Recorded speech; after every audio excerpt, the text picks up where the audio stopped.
Hello and welcome to Books Up Close, the podcast. I'm Chris Lloyd. This is the close reading show for writers, readers and language nerds. In today's episode, I talked to Harry Nicholas about a section from his memoir, A Trans Man Walks into a Gay Bar.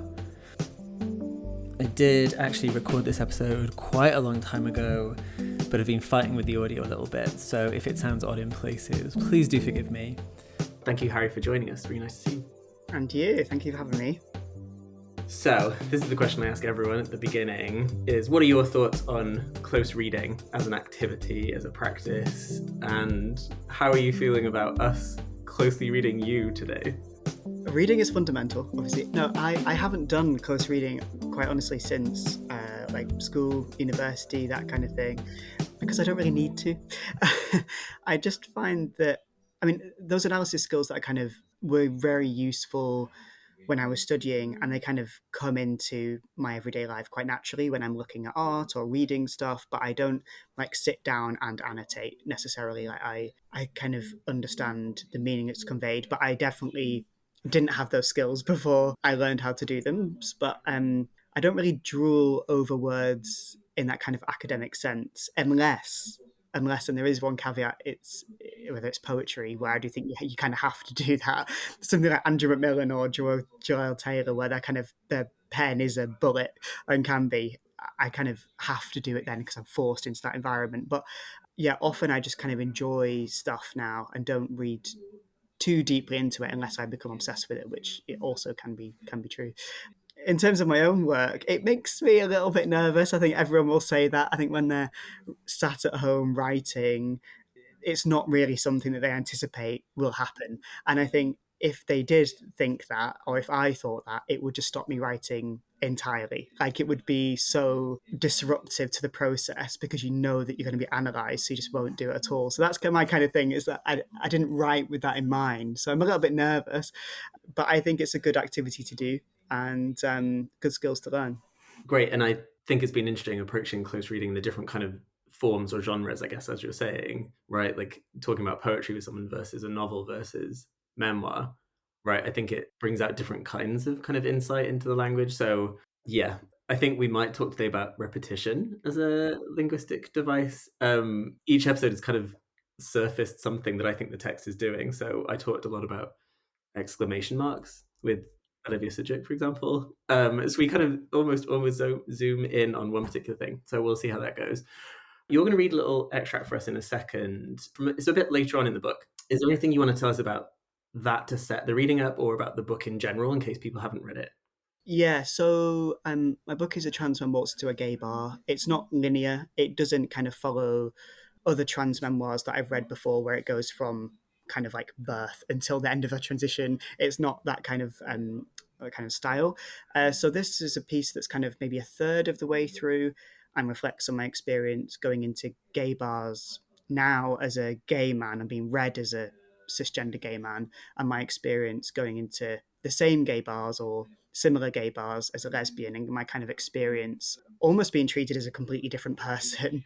Before this piece is in the book, I write a little bit about getting the X43 bus from this parochial kind of town in East Lancashire and kind of skirting around the gay village on foot. And then after this reflection, I discuss kind of like my first hookup from a gay bar. So it kind of is sandwiched in between those two things. Amazing. Well, if you could read it for us, that'd be really helpful. Thank you. Cool. Going into a gay bar now as a single gay man is completely different to what I had experienced at Manchester Pride when I presented as female. It was almost as if they were entirely separate spaces. Now, in my early 20s and living away from my parents, I'm actually looking to pull for one, but more than that, I've noticed that men look at me differently. Well, actually, not just differently, men actually look at me. I'm not completely brushed aside, sometimes literally and ignored. At Manchester Pride, before my physical transition, men would largely disregard me. I guess they just assumed I was lesbian. Now I feel like they've begun to take notice. They don't push past me and push me out of the way to get to the bar. They make conversation while queuing to wash our hands in the toilets. One guy offered me poppers on the dance floor. Now men let me pass and offer to buy me drinks. Now as a man, I was visible to other gay men. I acknowledge the misogyny and wonder if they ever notice how much lesbians were getting pushed around and made to feel as though gay spaces were only for men. I wonder if they'd actually taken the time to consider what it might be like for anyone else who isn't cis or male. I felt guilty when I realised that I felt affirmed by gay men recognise me as one of them. I liked the feeling of being seen, but I promised myself that I would not be the same, and I used my experience of being pushed, of ignored, of being othered to allow space for others. Thank you. It's always nice to hear it, I think, in the author's voice. Yeah, and it's not something when I write, I don't read out loud. So it's quite rare for me to kind of hear it, which is totally different experience to kind of reading it, I think. Yeah. No, that's useful because we're going to talk a little bit about your writing process later. So it's kind of interesting to hear because I think you read this much faster than I kind of read it in my head. I think there's a real sense of hesitation in this passage for me, and like rethinking things. I think is a big theme. I mean, I guess for the whole book, right? Like, how am I seeing myself, and how are people seeing me anew, and all of those kinds of kind of ideas. And there were so many passages I could have chose, but I thought this one was interesting formally or stylistically, I guess, in that we're kind of in the present suddenly, and that kind of makes sense with your like this is a non-chronological book in that way. You say going into a gay bar now as a single gay man is completely different to what I had experienced, and then you say now being in my early 20s and living away from my parents, like the now is not the now at the time of writing, right? It's the time of like the experience. And I'm just thinking about how that kind of immediacy like puts us in that scene with you almost, or in that space with you. And I'm wondering how you were writing that at the time. Yeah, it's interesting because yeah, the person that will read it, hopefully, yeah, their now is different to the now that I kind of intended. For me, I kind of wanted to bridge these two different sections and show the contrast between them. So it was important for me to have a kind of stopgap in the middle where I kind of reflected on where I was at that time and what my head was like going into the RVT, which is like kind of the next section, the gay bar. So it was a kind of stopping off point. It was a gap to just kind of check in with myself, check in with the reader as well, and kind of give space for a few thoughts before moving on to a completely different context. And because the book is nonlinear, that is a kind of pattern that happens throughout, I think, to be able to do that. Yeah, because obviously the now of the writing, right? Like when we get to the end of the book, like you're in a relationship, you're not single, you're living in London, and you've got all these. It's interesting as a way of like looking back, but placing us grammatically in that moment, so that when you're talking about like they don't push past me and they don't push me out of the way, you're kind of experiencing that as a reader, I think, or maybe readers who've been to gay bars and have felt some of those physical responses. I think that's an interesting move rather than being like, at that time I did X and keeping it kind of far apart, right? Well, I think it's boring as well. Like I don't do that very well. I know there are some writers that do, but I don't do. In the past, it was this. I like to write in the current. So even when I'm talking about past experiences of going to the bus for the first time and kind of inching my way around the, like, it's still kind of present tense, and then I kind of have to move it on. So it's a stylistic choice for me to be able to. Everything is kind of present, but I'm dotting around between different timelines. Yeah, that makes a lot of sense. The other thing that you immediately notice about this passage and about the book as a whole is the kind of voice that you use. Like a very, sometimes it's informal, sometimes it's not, sometimes it's very chatty, sometimes it's not. Like you kind of move in and out of this kind of, I'm really talking to you, like you directly, this specific reader. And then other times you kind of pull back, sometimes to give us history or to give us, context or something like that. And I think here you get the kind of, like the now, and then, well, actually, not just differently. That little parenthetical, like, actually really feels like voice. And again, this may not have been intentional, but how much were you thinking about voice and memoir, I guess, right? Like what this form is. Yeah, I'll be honest, not very much, and maybe that shows. But I wrote the book over the period of about a year and a half, so to kind of have one style throughout that whole period is really challenging. And I was in completely different headspaces when I was writing different parts of it. I didn't write it in a linear way either. I didn't write from the beginning to the end. I chopped and changed depending on what I was inspired by at the time and kind of what I wanted to write about. Actually, the first piece that I ever wrote for the book was the bus bit going on to the X5. that was the first piece of anything that I wrote, and so I had to kind of work with what I had and then map things out. I think it's just the way that my brain works, because I now realize I had ADHD. I didn't realize that at the time. I kind of just had to write things as they came to me. The idea of sitting and being able to write from A to B was just not something I was able to do. And I think that's why it took me so long to write, was because I was kind of forcing myself into this position of I must write X today, and my brain didn't want to do that. So that change of voice, I think, just came really naturally. And I don't think it's a particular strength or it's a weakness of the book. I think sometimes I am speaking directly, sometimes I'm speaking to myself, and kind of other people are a kind of, subject to that. And then other times I'm telling a story. So it's I think it mimics everyday kind of life and conversation in that way, is that sometimes it will be confronting, sometimes it's just a voice in my head, other times I'm sharing. So I think that's why maybe it feels so personal, is because it doesn't refrain in that way by sticking to certain parameters. Yeah, I'm like a big memoir person. Well, I'm a memoir person of people that aren't famous, right? I don't like famous people's memoirs, or but I couldn't care less. But like I love memoirs of just people. That is like one of my favorite genres, and I'm really interested in the way, yeah, that like voice gets worked out in that. Like how open, vulnerable, or literary do you want to be, right? How conscious is this, or how like artificial or stylized is this? So I'm really interested in the ways in which you change throughout the book, and how that's useful as a way of pulling us in, and then sometimes being like, wait, now I need to give you a history lesson, right? And that really kind of allows us into your story, but also reminds us that like we're not you, like we're not in that place, and that we have to recognize that. And sometimes you have to give context, and sometimes you have to, because someone's, well, in terms of my memoir, you're jumping in at a particular point in your life, you're not starting from the beginning, so you need to add context and, yeah, just explain kind of where you are. When I first gave the manuscript to my editor, that was one thing he fed back. He was like, we need to kind of feed this in earlier, and kind of just provide a little bit more context, I think, for people that aren't trans as well. And that's where I'm really interested in the idea of kind of truth in books. And truth in a memoir is difficult because you have to provide so much for people to understand. So, yeah, it's an interesting topic for sure. Mm. And you even get that, like this is as a single gay man, which is different from when I presented as female. And then later on, like really explaining the difference of you being in that space in a kind of in a different way. And I wonder how much I didn't know I had so many questions about this. Usually I'm just like talking about the passage, but are you thinking about non-trans readers more than trans readers? Yeah, I am, and it's not something I'm particularly proud of, actually, because I I initially wrote the book because I couldn't see any books like this for me, about the intersection of sexuality and gender, just generally, or transness.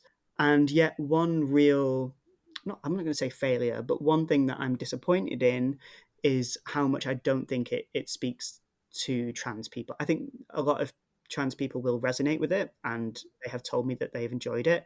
But I am writing for a cisgender audience, because I know that this is a book for gay men as much as it is for trans men. And so I do find myself kind of not explaining things. It's not got a glossary at the end of the book of terms, but I wouldn't necessarily say in an everyday conversation when I presented as female. I need to say it in those terms so the context is kind of given.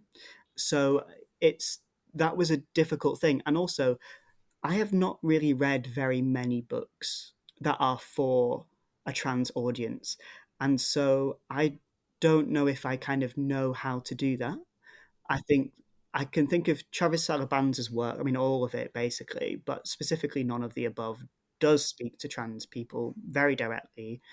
But I was conscious of that, of making it accessible for people and kind of not going, it's this exclusive thing. I did want to share it with others, and I thought that actually gay men needed to hear some of this stuff as much as others. So yeah, I found that a challenge to be able to kind of balance between not over explaining and making things quite medical or boring, but also carrying people along with me and not kind of assuming knowledge. We have a book club in our LGBTQ plus network at my work, and all of the books we've read so far, like we have this conversation about like who is this book for? Like sometimes it's like, is this even for queer people? I don't know. Like not that I think your book is that, but that's where the kind of question was kind of lingering about how you manage voice and address, right? Like how much do I have to explain? How much do I hold back? How much do I assume you know? Or can assume you're going to look up, right? Even with like before my physical transition, men would like, you write in a way that like the tone switches. I guess that, but then you do a line like, I guess they assumed I was a lesbian, right? Like this really kind of informal, offhand line that feels way more truthful, perhaps, or way more specific than the kind of detached one. I'm interested in those kind of shifts of address and voice.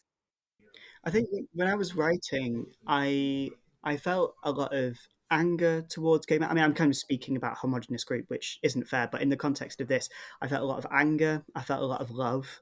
I felt a lot of frustration that there was goodwill, but no kind of real knowledge beyond that. And so sometimes I do speak directly to them, and then I kind of pull it back and go, well, I kind of in your mind, I kind of offer some sympathy or I offer some kind of a hand, and that balance for me was really important. And I think possibly where I become a bit softer in my language is when I'm becoming a bit softer towards kind of understanding their position. Yeah, but I'm battling all of those things in my head, and I think ultimately I probably was writing for a cisgender gay audience because those were the people that I kind of felt like I always had to justify myself to or explain myself to. So those kind of moments are for them, and then the kind of joyous moments are for other trans guys. Like that kind of feels like where the balance is. Okay, well, this is now a side question about. I wasn't going to ask you about the title, but now I want to. Like, was this always the title? Was this clear from the beginning? No, no. So there was a lot of debate about the title because obviously the title is like a play and a joke, and I was worried about it being like, it's not a joke. There's some really serious things. The honest truth is that it gets all the nice keywords in terms of it being very clear what it's about, and there is an element to this about it's a book, it's a commercial product, it's an art form, but it is a commercial product, and people do judge a book by its cover. I definitely do, and people seem to have resonated with the title. I think I initially pitched it as something like Gay Boy or something like that, but it would the editor that I was working with at the time kind of felt like that would fall through the cracks, and actually I kind of agree that it wouldn't separate it out from anything else, other gay male memoirs. And then I also wanted to call it "Would You Love Me If I Had a Dick," which is a play on the Johnny "Would You Love Me If I Had a bigger dick" kind of. But I thought it was maybe a bit too close to that, which is a shame. But I thought it was a great title. So yeah, there was a few different ones, but ultimately this is the one that I felt like readers would pick up and that it would explain kind of very quickly what was all going on. And I think that's maybe why I chose this scene in particular. That wasn't conscious, but actually, like, it is the moment when a trans man walks into a gay bar and like what that suddenly does for you and for the space, also, right? This is a paragraph about the relationship between individual identity, personal identity, and space, and that's where I think, for me, the thing that stood out more was about these linguistic repetitions, right? Which I hadn't noticed the first time I read, but when I stopped, which to me, now talking to you, kind of feels like I have to repeat this. I have to actually go back over and over and say these things because you're not listening or you're not understanding or whatever. And you get quite a few of these, right? You've got like now. There's about four nows, right, in this little paragraph of like I'm really grounding us here in this moment. Why aren't you paying attention? They don't push past me and push like the double push. Then they make conversations. So the double they. Then now men let me pass. Now I was, and then the misogynist and wonder if they ever notice, and then I wonder if they ever really. It's like you're kind of turning it around in your head on the page almost, right? You're like trying to make sense of this thing. Yeah, and that was definitely intentional because that confusion that I felt and like continue to feel is real. And the whole point of the book, I guess, is I'm the same person, and yet it's the way people perceive me that has changed, and like trying to make sense of that. I go, but I don't understand. Like I have gone into the space exactly the same person with the same thoughts, experiences, feelings, and yet the world is completely different. Like, how is that possible? And so it does take a lot of turning it around in my head and on the page. And actually, I think I did write this section actually on a tube or something. I think it was in a hurry to kind of try and understand. And I think that probably does show. But it is kind of getting that sense of confusion, alienation. I do have to repeat it because I kind of have to keep telling myself over and over to kind of try and understand. So there are some elements of the book that I like that where I step out of kind of a narrative section, where I'm telling a story and then kind of bring it back and go, what the hell is this? So yeah, they're definitely stylistic choices.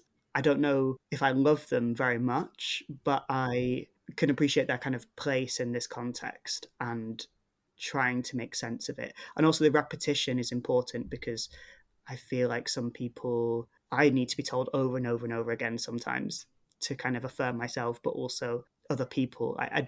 The whole point of this book is that I've not felt like seen or listened to. So repeating things sometimes is important. Even if tiring, I guess. Very tiring, yeah. But yeah, I'm interested in kind of all of these episodes that I've been doing so far is kind of digging into those linguistic, grammatical, formal choices that are sometimes quite intentional, but sometimes are like they are a product of the thing I'm trying to say, right? That form and content are not separable. I say this to my students every week, like every single class. It's like form and content are not these separate things. Like they are entwined, and they have to be because that's how we make sense of the world, right? And that seems to be like what's clear here. And then by the end of the passage, you've then moved away from almost describing the gay men and their, as a gay man, right? Like the problematicness of them to then turning that gaze inwards a little bit, gaze, Gaze. Like when you then start saying, like, I felt guilty when I realized this other thing. I liked the feeling. I promised myself and I use my experience, right? You've really gone from like this outside space, like inwards, this kind of turn that I kind of appreciate. Yeah, and I think because if it was a book that was purely criticizing other people, I don't think it would be real, and I don't think it would be helpful. I did have to turn it inwards, and look at those things. And at the end of that paragraph, I say I promised myself that I would not be the same. I don't say that I achieved that. I myself am guilty of all of these things, and that's kind of a confronting thing to say. But in terms of that, I can only really speak for myself. So it goes from at the start of that kind of section, that paragraph, to the past, and now it then goes into the future and what I hope. Whether I succeed in those things is a different question, but it does ultimately have to go inward and kind of explain in quite clear terms where kind of my thoughts were, yeah, and how I was being perceived at the same time. Right. And there's a bit that has like stuck with me in this book where you describe walking down the street when you presented as a woman versus now, and how people like would move out the way or not, and how you found that so like troubling, right? This moment of like power is also a moment of like, oh no, that means other people are powerless, right? And what do you do with that?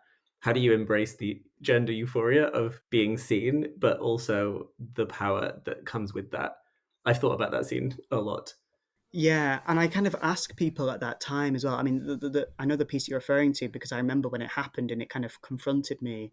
Was that if you walk down the street and you just walk in a straight line, who will move? And it's always women. And if you move, it's kind of, yeah, it is. It's an interesting kind of thing to look at and play on. And it is that this whole book is about conflict and inner conflict. Conflict about how you're being perceived and other people perceive you, but conflict about how you feel about things. And for me, it was a realization of, oh, this is the way the world views me now. I have a responsibility, but am I that power is something that I enjoy, obviously, so how can I reckon with that? How can I make a promise that I won't be the same, but then also kind of actually enact that and go out of my way? And am I just human? So it's a difficult thing to kind of practice in everyday life, but it's kind of those stop checks. Is that I don't think some cis men would have even thought about it, never mind then like gone on to enact different things. But I walk down the street, on the way to work or wherever, and I noticed it quite acutely and I observe it quite acutely. So it's something that kind of has never left me, that idea of how the privilege has shifted. And I enjoy privileges in many different ways and kind of going, should I be? And sometimes I do enjoy them and I feel guilty about it. Other times I don't think about it at all. So it's that kind of how I kind of reckon with it in different. I'm read as a white cisgender man now, and kind of how I feel. I don't feel very comfortable with that. Like I go out of my way to kind of say that I'm trans, which is a massive privilege to be able to do in the first place. But because I don't feel like I want to be put into that box, because I feel honestly I feel guilty about it. But it's an interesting thing to look at in terms of just people's body movements and how politics plays out in that way. Yeah, and then how you put that into language, right, and what that does with the book. I want us to move maybe then to think about your writing, given you brought up about like your walk to work, and you said earlier you were writing some bits on the tube. My general question is, where do you write? How do you write? Are you writing by hand, computer? Do you have like a ritual, a practice? Are there candles and snacks? Like what's going on here? I do not. I When I first started writing, I thought that to be a proper writer, you had to have a nice desk with a lamp on it and some biscuits on the side and a nice like cups of coffee, and then you'd sit down and then you would write for 2 hours, and that would be your writing slot for the day and job done. No, it does not work like that for me. I wish it could, and honestly, I don't know if it works for many people like that. I would set aside kind of entire weekends and go, this is the weekend where I'm going to write. No writing would get done at all. I think you have to write when inspiration strikes. I'll be in the shower and like a thought will come and I'll just have to like hurriedly go to my phone and just like write something down.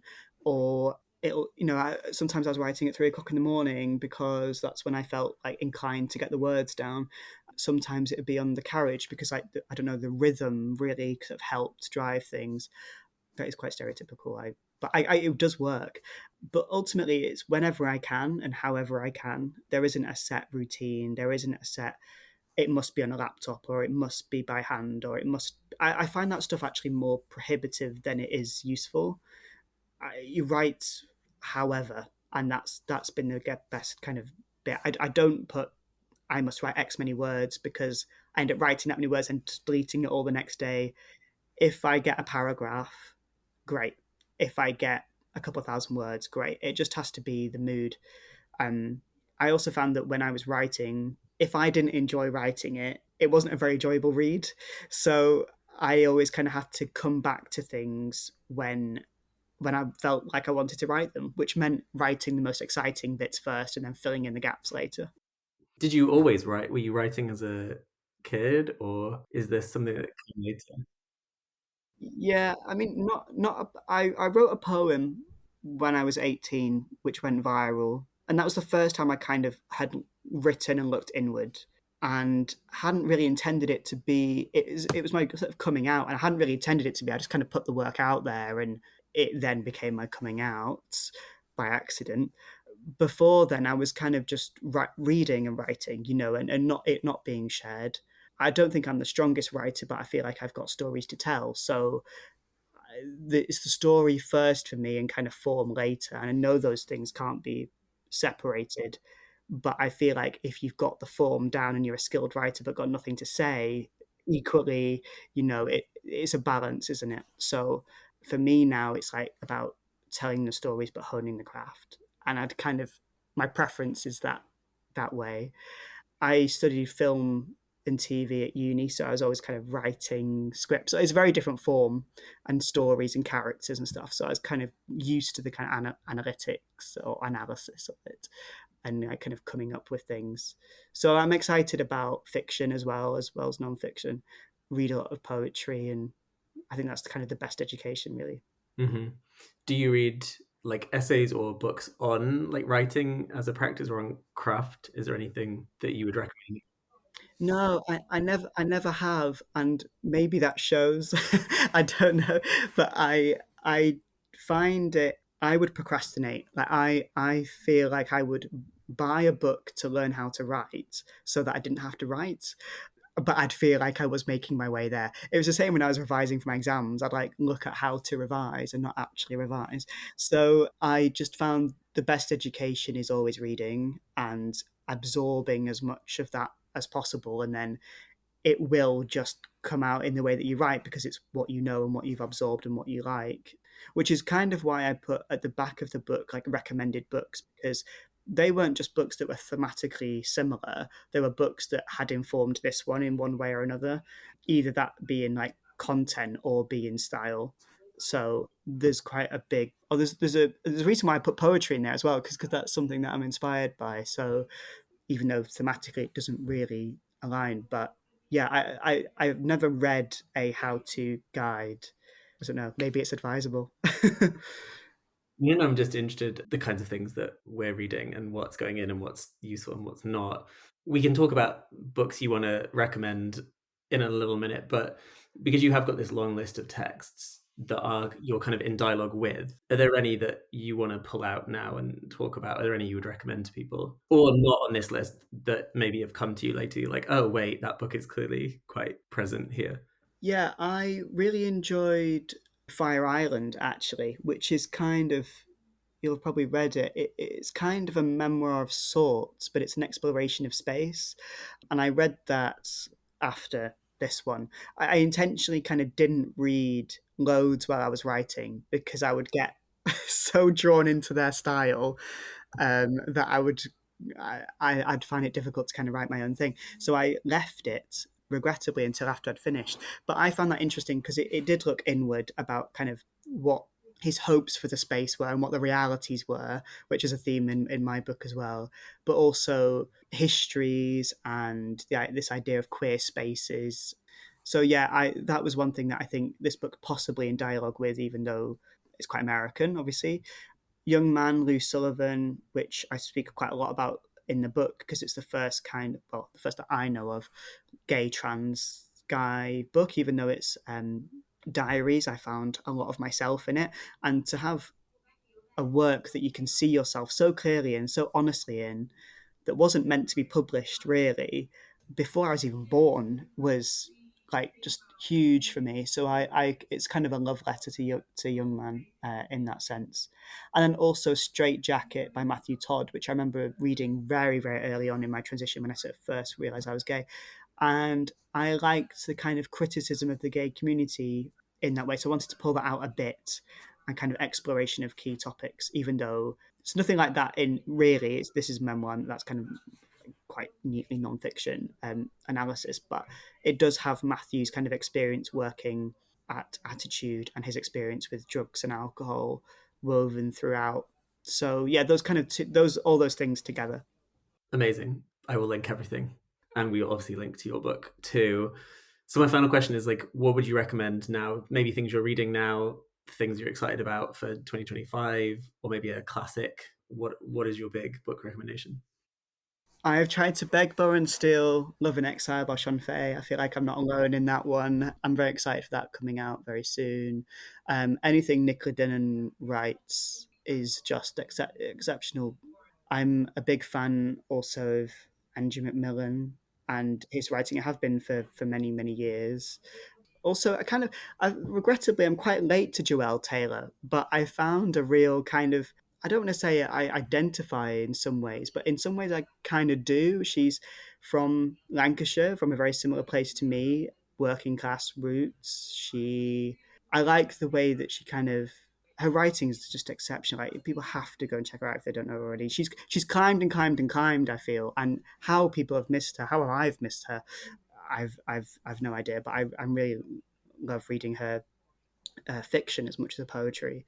But I'm reading The Diaries of Mr. Lucas at the moment, which I had been following Mr. Lucas's diaries kind of on Facebook. It'd been like a Facebook group for ages, and it's just the diaries of a civil servant in the sort of 1800s, and it's horrible. It's a horrible gay life for him. You kind of get a picture of real desperation and I wouldn't even say joy. Actually, it's quite bleak, but it's very interesting. He kind of speaks about pubs that are still here and walking over Blackfriars Bridge, and it just kind of feels really present for me because of where I'm living at the moment, and also the kind of political times that we're living in, and kind of brushes with the police and cruising and that kind of stuff.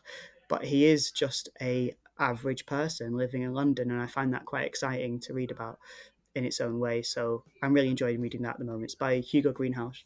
Amazing. Thank you so much. Well, thank you for joining us today, Harry. It was a pleasure to talk about your book. Thank you for having me. Really appreciate it. Thank you for listening to this episode. Please subscribe if you haven't already, leave a review, and share with people you know. You can also follow the show and me on Instagram at Books Up Close and on YouTube.